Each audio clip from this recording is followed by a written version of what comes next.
Bismillahirrahmanirrahim. Assalamualaikum warahmatullahi wabarakatuh.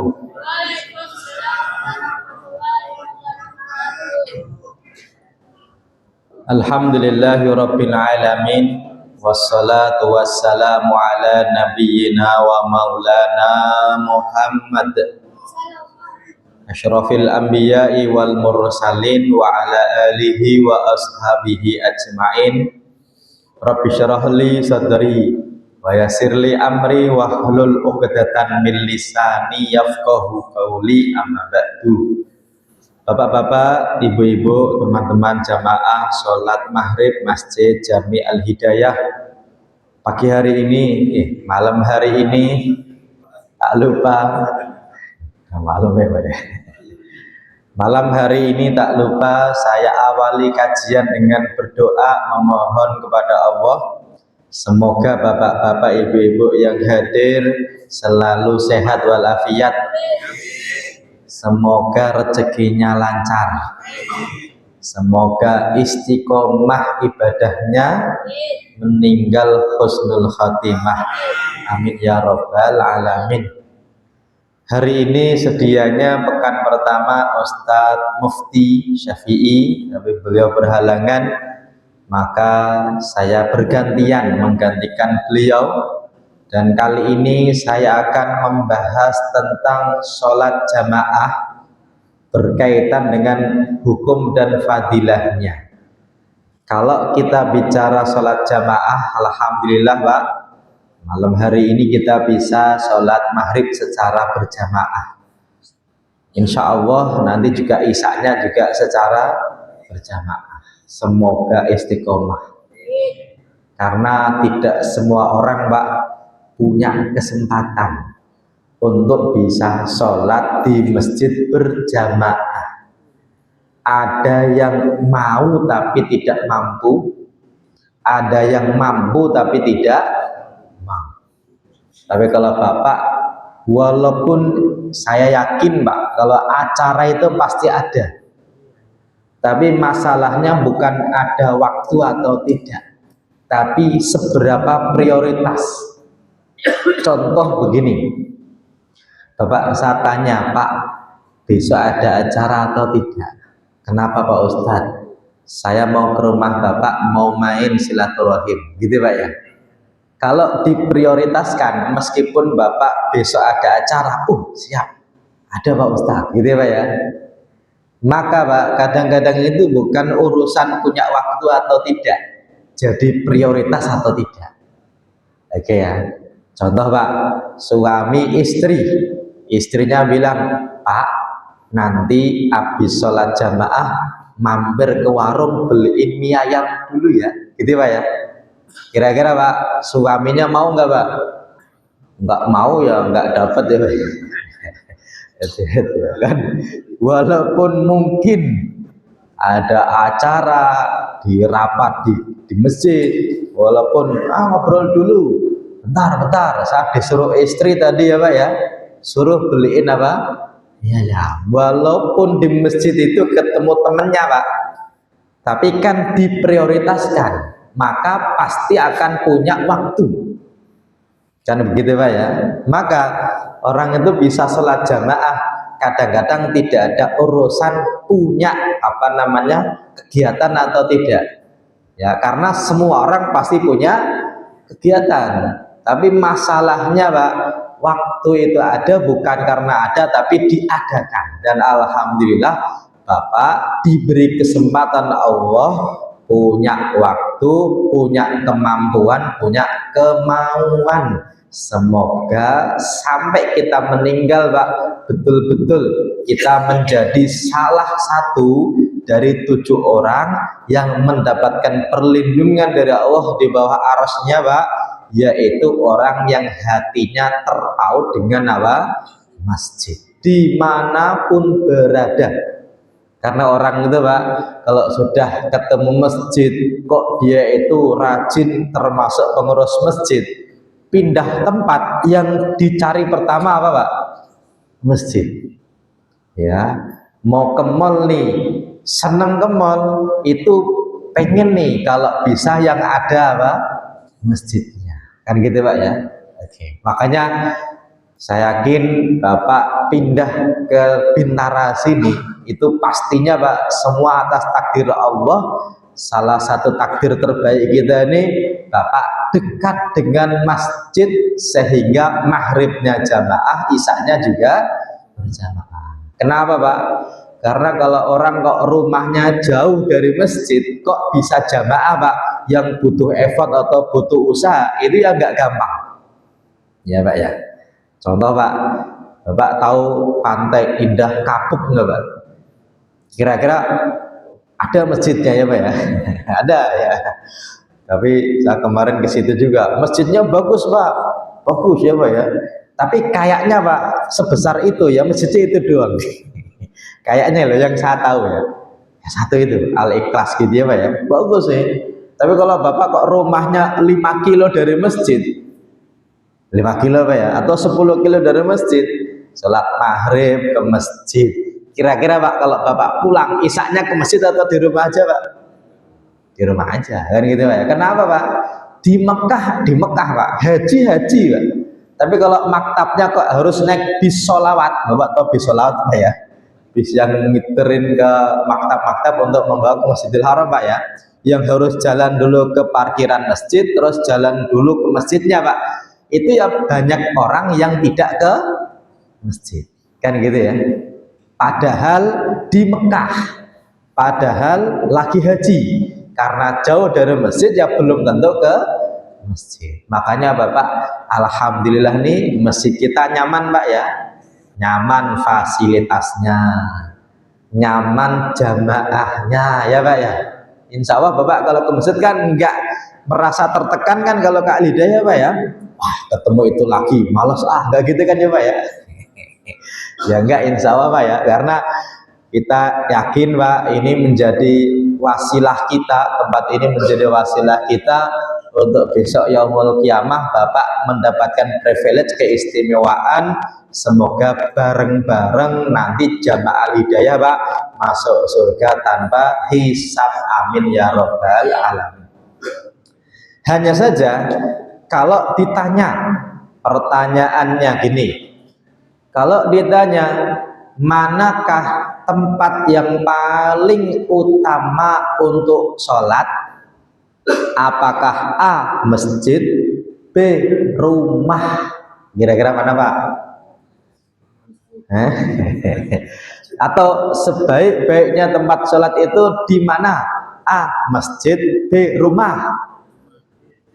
Kalau secara umum sebaik-baiknya tempat sholat adalah di rumah, kecuali ya Pak ya, kecuali sholat fardu buat laki-laki.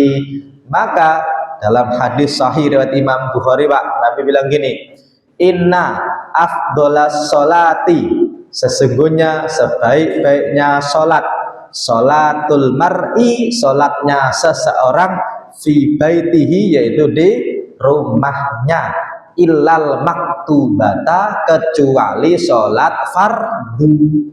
Maka kalau pertanyaannya umum, sholat yang paling bagus Pak dikerjakan di rumah atau masjid Pak?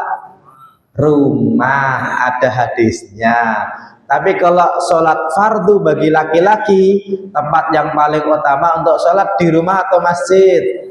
Masjid ya Pak ya, no debat nih.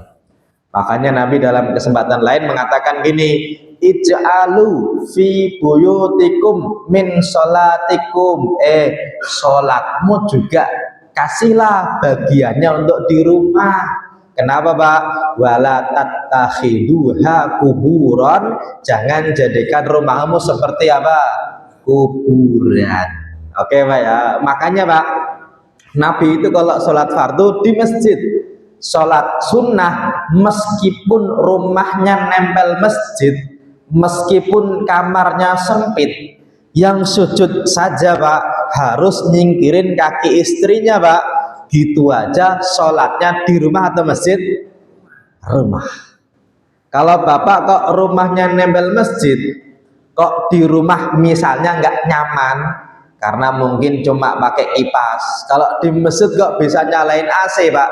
Kalau sholat malam mending rumah atau masjid, Pak? Rumah atau masjid?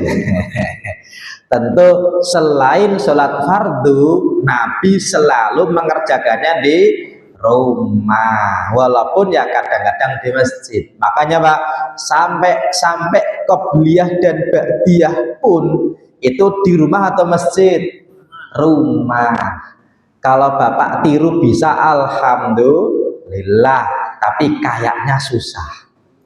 Contoh Pak, Bapak nih habis sholat isya ba'diyah di rumah, kira-kira Pak sampai rumah sholat atau tidak sholat Pak?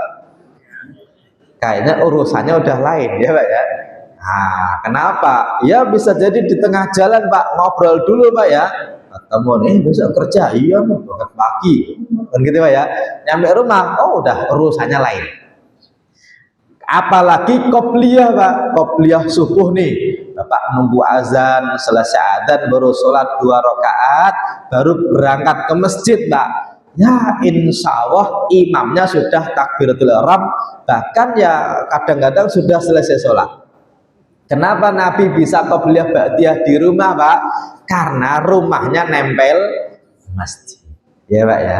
Oke, artinya Pak, tetap kita proporsional, fardunya di masjid, sunnahnya yang qobliyah ba'diyah di masjid bagus, di rumah lebih bagus lagi dikerjakan. Ya, dikerjakan. Yang penting dilakukan ya Pak ya. Kalau di rumah kok nggak dikerjakan Pak, ya nggak bagus juga. Tetapi tetap jadikan rumah kita Pak itu ada tempat sholatnya. Kalau Bapak kok qadarullah ditakdirkan Allah kok rezekinya melimpah Pak, dan punya rumah yang luas, kalau bisa tempat paling nyaman jangan di depan TV ya Pak ya. Karena kalau di depan TV Pak, ya paling enak ya di depan TV kan gitu Pak ya. Giliran musolanya Pak sudah kecil, gelap, banyak nyamuknya gitu ya Pak ya. Itu kira-kira kalau sholat sunnah Pak nyaman atau nggak nyaman Pak? Ya nggak nyaman kan gitu ya. Apalagi tempat ternyaman malah toilet. Wah itu di toilet malah lama Pak ya.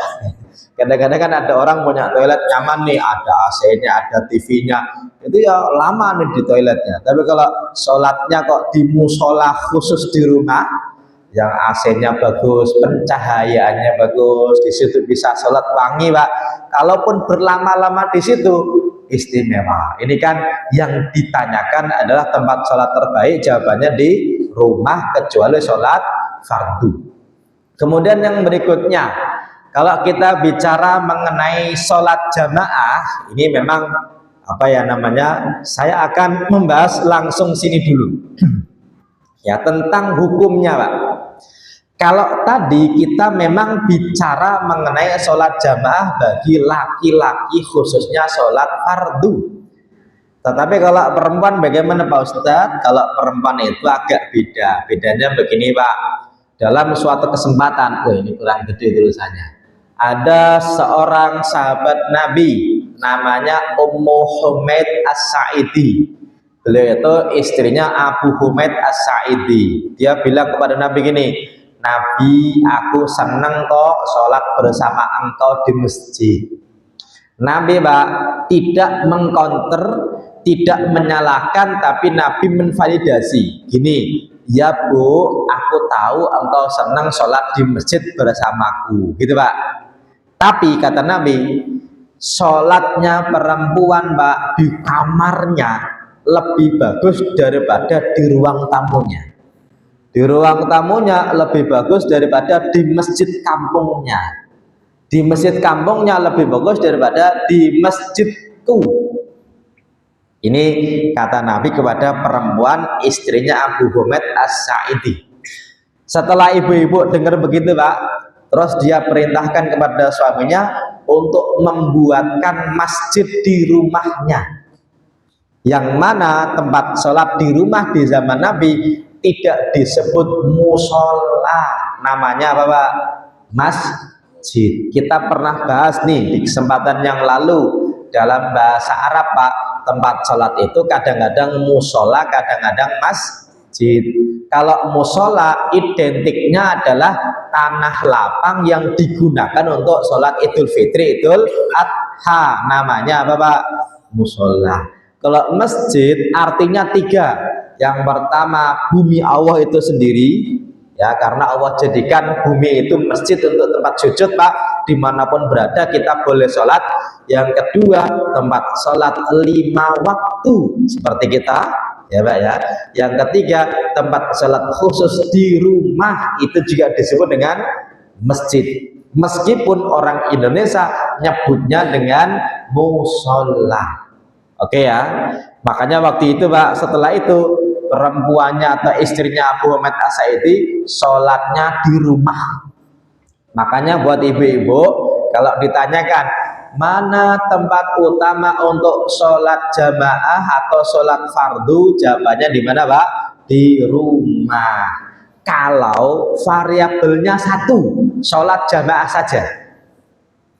Tapi kalau ada variabel lain, bisa makruh, bisa bagus. Makruh contohnya apa Pak? Ke masjid ternyata Pak wangi banget. Ya, ibu-ibu Pak ke masjid wangi, janda cantik lagi ya Pak ya. Kira-kira kaya lagi ya Pak ya.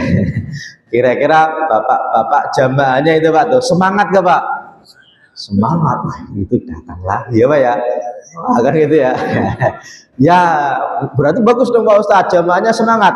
Iya, semangat di masjid nggak buat sholat Pak, untuk nungguin tadi ya Pak ya. Makanya ketika terjadi seperti itu fitnah Pak, maka justru malah bahaya. Nabi larang, enggak gitu ya Pak ya. Tapi kalau ke masjidnya kok selain sholat bisa etikaf, bisa sholat di awal waktu, bisa berjamaah dengan bagus, setelah sholat kok bisa ngaji dan bareng suaminya Pak, maka Nabi bilang jangan larang hamba Allah yang perempuan untuk datang ke masjid. Makanya ibu-ibu itu bagus tidaknya ke masjid tergantung dari variabel lainnya. Ya, tapi kalau dia ke masjid harus izin. Kalau sudah menikah izin siapa Pak? Suaminya. Kalau belum menikah izin walinya. Kalau izin suaminya kok boleh? Ya udah, berarti berangkatnya bareng atau sendiri-sendiri Pak? Bareng. Jangan begini, Mas sama ke masjid ya. Ya udah sono duluan, saya di rumah aja. Oh ini malah kebalik ya Pak ya.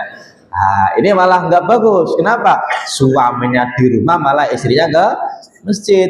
Kenapa harus izin suami? Ya karena suaminya sholatnya di mana Pak? Di masjid.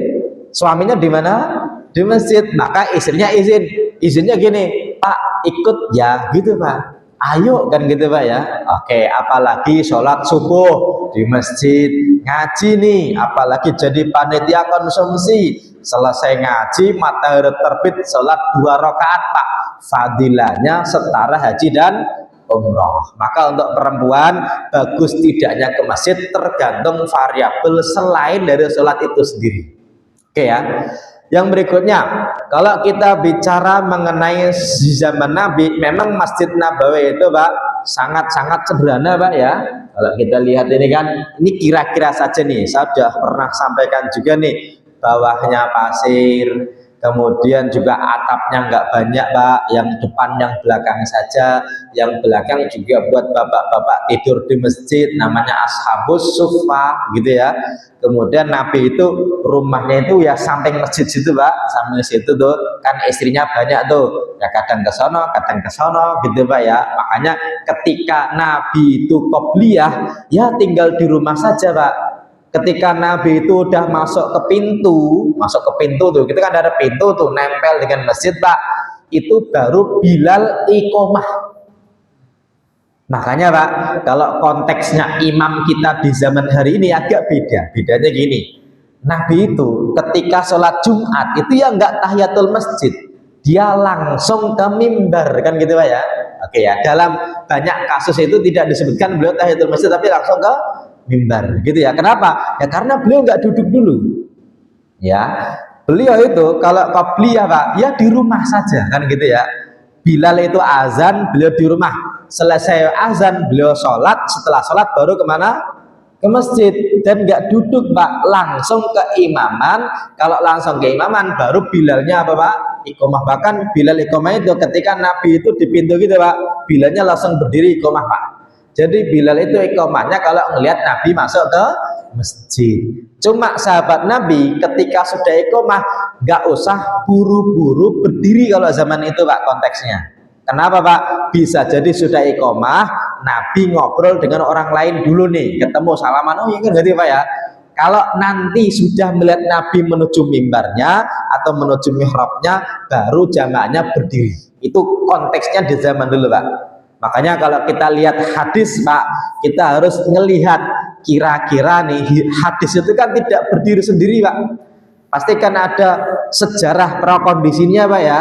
Dulu masjidnya bagaimana, sahabat Nabi bagaimana, itu kan ada tuh Pak. Oke ya. Kemudian yang berikutnya, saya akan mulai dengan ini hukum. Kalau bicara mengenai sholat jamaah, bagaimana hukumnya? Sebenarnya tergantung dari sholatnya apa. Kenapa Pak? Ada sholat yang harus berjamaah, ada sholat yang ulama beda pendapat hukumnya wajib atau sunnah muakkadah. Ada sholat yang biasanya berjamaah meskipun boleh sendiri. Ada sholat yang biasanya sendiri walaupun boleh jamaah. Ada sholat yang bagusnya tidak berjamaah. Maka kalau ditanya apakah ada sholat yang harus berjamaah, jawabannya ada, yaitu sholat Jumat. Sholat Jumat Pak harus berjamaah, tak boleh sendiri. Kalau kita telat sholat Jumat, berarti sholatnya Jumat atau zuhur Pak? Zuhur. Meskipun dapat fadilah jamaah karena datang ke masjid, imamnya sudah tahiyat akhir, terus dia takbir lalu duduk Pak, berarti dapat fadilah apa? Jamaah. Tapi sholatnya Jumat atau zuhur Pak? Zuhur, karena tidak dapat satu rakaat pun jamaah sholat Jumat. Ini berarti Pak, jamaah untuk sholat Jumat hukumnya termasuk syarat sahnya. Kalau yang sunnah berjamaah, misalnya nih sholat id, sholat tarawih, gerhana, minta hujan, itu sunnahnya berjamaah. Karena dulu Nabi seringnya dilakukan secara berjamaah. Tapi boleh nggak sendiri Pak Ustadz? Boleh. Contoh Pak, sholat id kok sendiri, boleh nggak Pak? Tapi gimana Pak Ustadz? Contoh Pak, kalau sholat Jumat itu kan khutbah dulu baru sholat. Tapi kalau sholat id Pak, sholat dulu atau khutbah dulu? Sholat dulu. Jadi kalau Bapak datang kok khotib sudah khutbah, itu ya nanti udah nggak sholat Pak. Kenapa? Karena sholatnya tadi duluan kan gitu Pak ya. Tapi kalau Bapak ke masjid kok, waduh udah khutbah nih, kira-kira Pak lanjut ke masjid atau pulang Pak? Kalau lanjut kan agak malu ya Pak ya. Wah telat kan gitu Pak ya. Ya udah pulang. Tapi kalau pulang Pak sholat id nggak Pak? Sholat kan gitu ya. Boleh jamaah, boleh sendiri.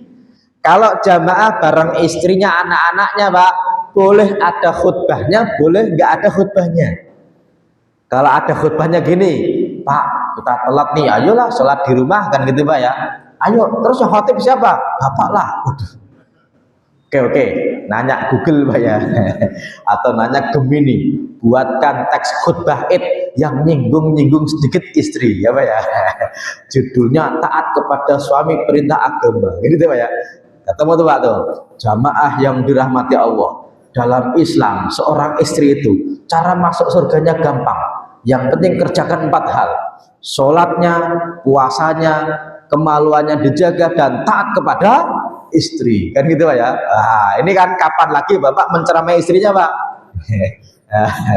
Taat kepada suami ya, bukan kepada istri ya, taat kepada suami. Boleh ada khutbahnya boleh, tapi kalau nggak ada khutbahnya boleh juga langsung sholat berapa rakaat?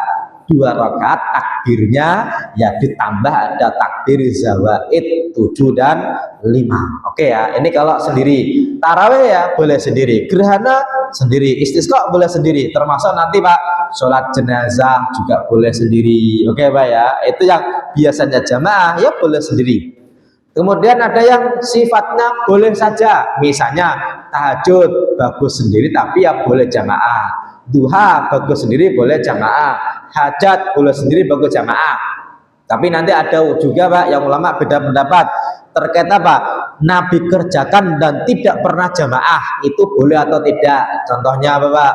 Qobliyah, ba'diyah itu kan Nabi kerjakan tuh, tapi kan Nabi nggak jamaah. Ada yang bilang boleh, ada yang bilang nggak boleh. Ya, contoh lagi tahiyatul masjid itu kan Nabi lakukan dan Nabi tidak berjamaah. Maka bab ini Pak nanti ada yang bilang boleh kalau jamaah, ada yang bilang tidak boleh. Tapi kalau sholat fardu bagaimana? Jawabannya memang ulama beda pendapat. Kalau untuk yang muslim berakal balik laki-laki yang sedang mukim dan sehat Pak, hukumnya ada yang bilang fardu kifayah, ada yang bilang sunnah muakkadah, ada yang bilang fardu ain, ada yang bilang syarat sah.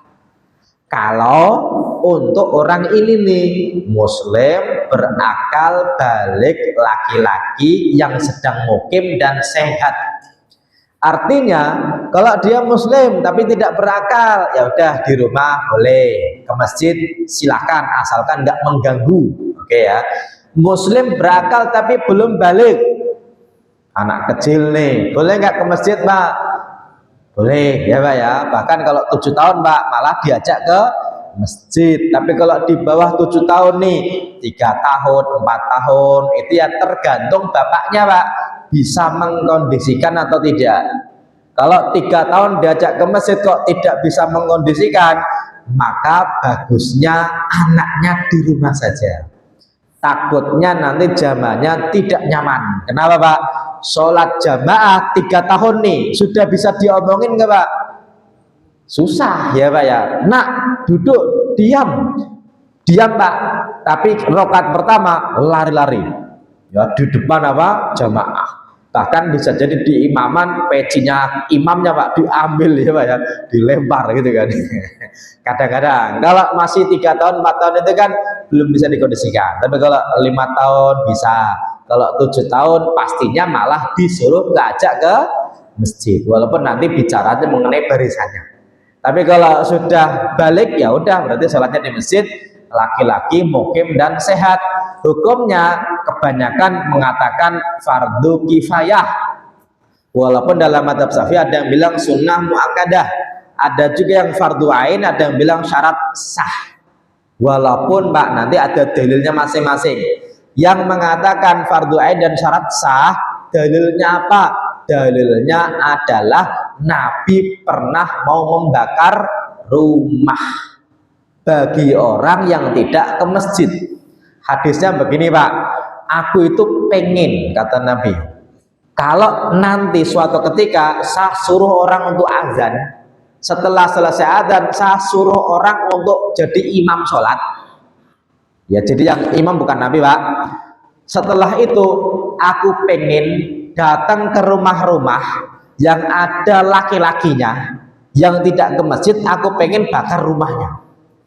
Itu Pak seolah-olah menjadi dasar, oh berarti jamaah itu seharus itu. Kenapa Nabi pengen mau membakar apa? Rumah. Untungnya Pak gak jadi. Kalau jadi membakar, ini tugas ustadz itu agak berat. Kenapa? Harus bakar apa Pak? Rumah. Nabi aja dulu membakar rumah kan gitu Pak ya. Kalau untungnya nggak jadi, maka ini hanya sekedar keinginan saja. Ya, itu pun Pak, keinginan ini tidak terjadi. Itu pun Nabi dalam keinginannya malah kalau kita lihat Pak ya urutannya, malah Nabi nggak sholat jamaah. Kan begini Pak, saya pengen ada orang azan, setelah selesai azan ada orang jadi apa Pak? Imam, lalu mereka sholat jamaah. Berarti Nabi ikut sholat jamaah atau enggak sholat Pak? Enggak sholat. Kenapa? Nabi pengen datang ke rumah-rumah yang ada laki-lakinya yang enggak ke masjid, pengen dibakar. Kalau orang nanya, loh kok engkau sendiri enggak jamaah? Kan lagi bakar rumah, kan gitu Pak ya. Kalau terjadi, Makanya Pak, nanti ulama beda pendapat. Yang mengatakan fardu kifayah dan sunnah muakkadah karena begini, sholat fardu bagi laki-laki di masjid Pak, keutamaannya itu 25 kali daripada yang sholatnya apa? Sendiri. Kalau lebih utama berarti yang satu bagus, yang satu boleh. Ya, contoh gini Pak, kalau Bapak saya tanya nih, mie ayam ya Pak ya, sama kerupuknya saja, itu bagusan mana Pak? Kalau Bapak makan nih Pak nih, makan mie ayam atau kerupuknya saja, itu kira-kira dari sisi gizi Pak, bagusan mana Pak? Mie ayam ya Pak ya, karena ada sayurnya, ada ayamnya gitu Pak ya. Tapi kalau ditanya, berarti kalau makan kerupuknya saja boleh nggak Pak? Boleh kan gitu ya. Oh, berarti kalau boleh berarti nggak wajib. Kenapa? Kalau wajib itu harus, bukan boleh. Maka sholat berjamaah itu dianggap ada yang bilang fardhu kifayah, ada yang bilang sunnah muakkadah, yang bilang syarat sah dan juga syarat fardu ain. Tetapi Pak, bukan berarti gini. Karena orang suka salah paham gini, loh kan mazhab Syafi'i kan bilangnya sunnah, kan cuma sunnah. Lah ini Pak, kadang-kadang orang itu salah paham gini, diajak ke masjid malah dia bilang kan cuma apa? Sunnah. Sunnah itu bukan cuma dalam mazhab Syafi'i Pak. Kenapa dianggap sunnah muakkadah? Karena ingin mengakomodir gini, kalau wajib dikerjakan dapat pahala, kalau ditinggalkan dapat dosa. Tapi kalau jamaah dikerjakan dapat pahala, ditinggalkan nggak dosa. Kalau nggak dosa berarti nggak wajib. Berarti sholat jamaah dalam mazhab Syafi'i meskipun dianggap cuma sunnah muakkadah, tapi tidak sekedar sunnah, kan gitu Pak ya. Kenapa? Karena ya bukan cuma sunnah, ya memang sunnah sih, tapi tidak lantas gara-gara sunnah dianggap cuma, gitu Pak. Ya, makanya jangan sampai keliru Pak ya, karena kadang-kadang ada orang itu punya pandangan bukan cuma sunnah, bukan cuma sunnah, itu untuk mengakomodir kalau ternyata boleh kok orang itu sholat sendiri di rumah, nggak dosa kok, gitu ya Pak ya. Emang kadang-kadang ya mungkin saja Pak. Contoh nih, Bapak nih dari kantor nyampe rumah 6:30 Pak. Ya, kira-kira sholatnya sendiri atau jamaah Pak kalau 6:30 malam? Sendiri. Boleh nggak Pak? Boleh. Dosa nggak sholat sendiri? Nggak dosa. Berarti kalau memang boleh, berarti kalau nggak dosa, berarti nggak wajib. Kenapa? Wajib itu kalau ditinggalkan apa? Dosa. Kan gitu Pak ya. Tapi ya bukan berarti cuma sunnah gitu Pak. Apalagi kalau kita bicara fadilahnya, nanti kita ketemu banyak sekali fadilah. Yang pertama apa Pak? Malaikat penjaga manusia nanti ganti shiftnya Pak. Itu waktu orang itu sholat, khususnya berjamaah. Ya, dalam hadis riwayat Imam Bukhari Muslim gini Pak, anna Rasulullah sallallahu alaihi wasallam qala, Rasul berkata, ya ta'aqabuna fikum malaikatun bil laili wa malaikatun bin nahari. Malaikat itu tuh Pak ganti shift itu ada yang jaga siang, ada yang jaga malam. Per 12 jam kira-kira Pak nih. Kapan pergantian shiftnya Pak? Wa yajtami'una fi sholatil fajri wa sholatil asri, sholat subuh dan sholat asar. Ketika sholat subuh ya, summa ya'rujul ladina yabatu fikum fas'aluhum wa hum a'lamu bihim kaifa taraktum ibadi.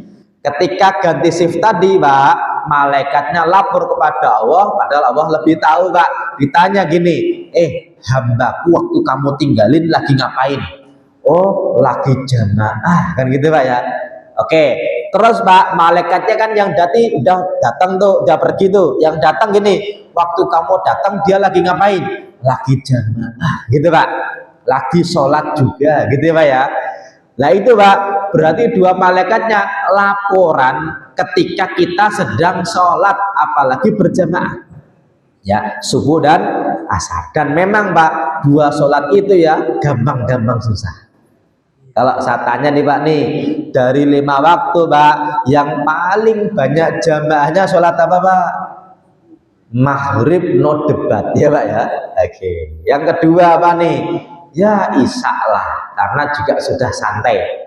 Ya, zuhur oke, karena ganti nih Pak nih, orang kan istirahat nih Pak ya, zuhur nih. Tapi kalau asar sama maghrib banyakkan mana Pak? Maghrib kan gitu ya. Asar itu memang agak-agak susah Pak. Makanya sampai sama di Quran itu Pak, kita suruh menjaga sholat asar, khusus disebut dengan sholatul wusta, ya.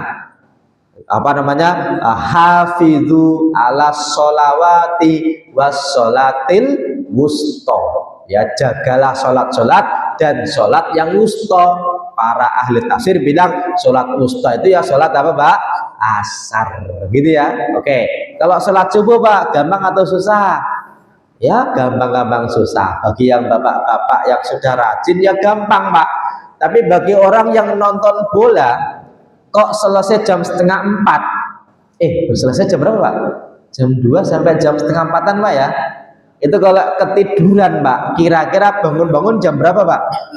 Ya insya Allah ya jam 6 atau setengah 7 ya Pak ya.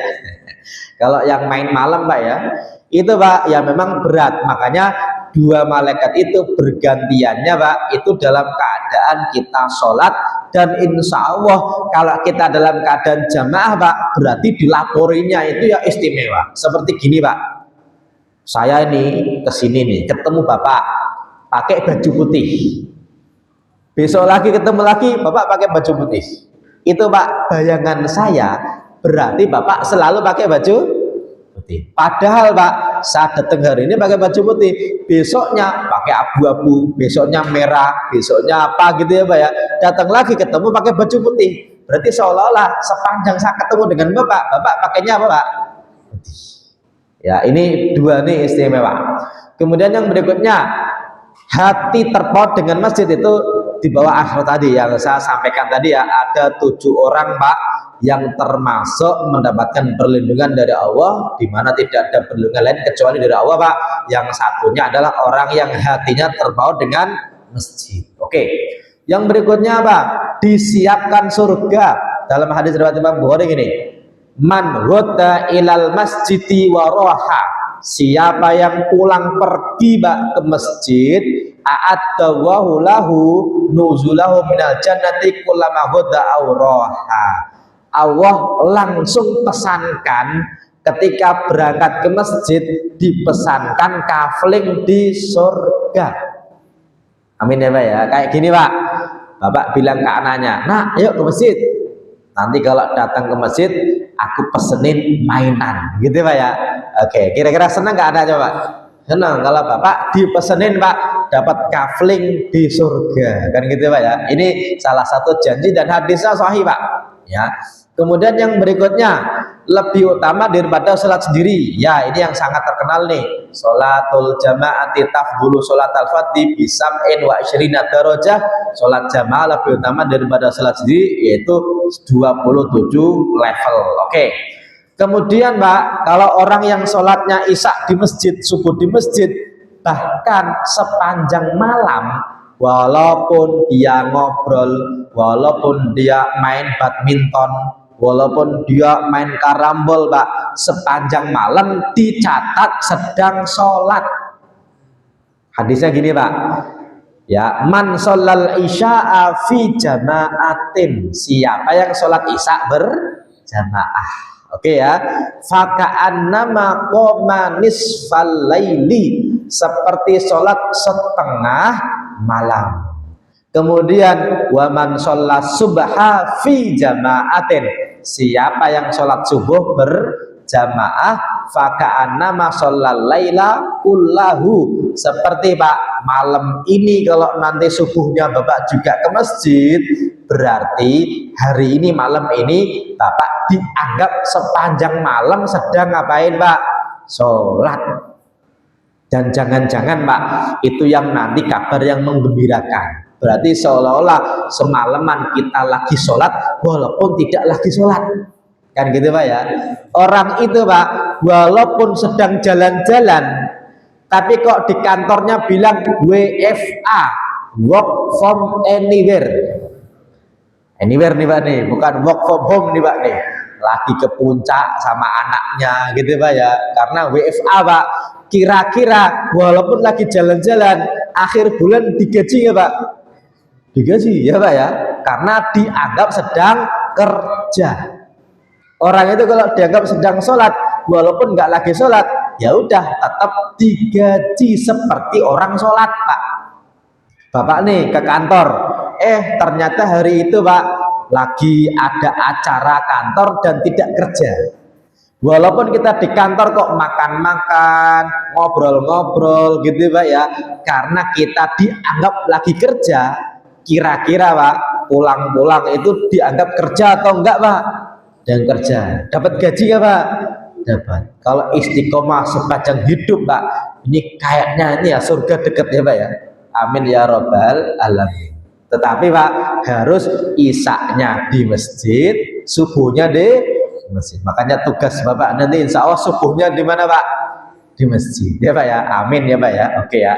Oke. Kemudian yang berikutnya, udah saya Pak ya. Udah nih. Oh belum selesai nih. Menggugurkan dosa, mendapatkan pahala. Nah, oke. Ini nih beberapa fadilah karena waktu kita terbatas. Ada yang mau disampaikan dulu? Cukup dulu kali ya Pak ya. Satu silakan Bapak. Oke. Ini saya belum pernah mendengar kepastian. Kita berjamaah melihat ada orang, tidak saya menyebut namanya, mengajak putrinya. Dan pada waktu itu memang ikut di sampingnya berjamaah. Oh, siap. Ini bagus nih. Tergantung putri usianya berapa Pak. Kalau 17 tahun nggak boleh. Kan tadi Bapak bilang putrinya ya Pak ya. Tapi kalau belum balik ke usia kecil gitu Pak, itu boleh saja. Karena hukum anak kecil itu beda. Bahkan anak kecil itu Pak tidak wajib rambutnya itu tertutup, itu nggak harus ya Pak ya.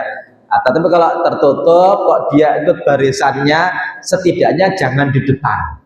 Setidaknya jangan di depan, karena gini, kita kan nggak tahu Pak, dia di rumah itu bisa jadi nggak ada orang siapa-siapa, bisa jadi ikut eyangnya ke masjid kan gitu Pak ya.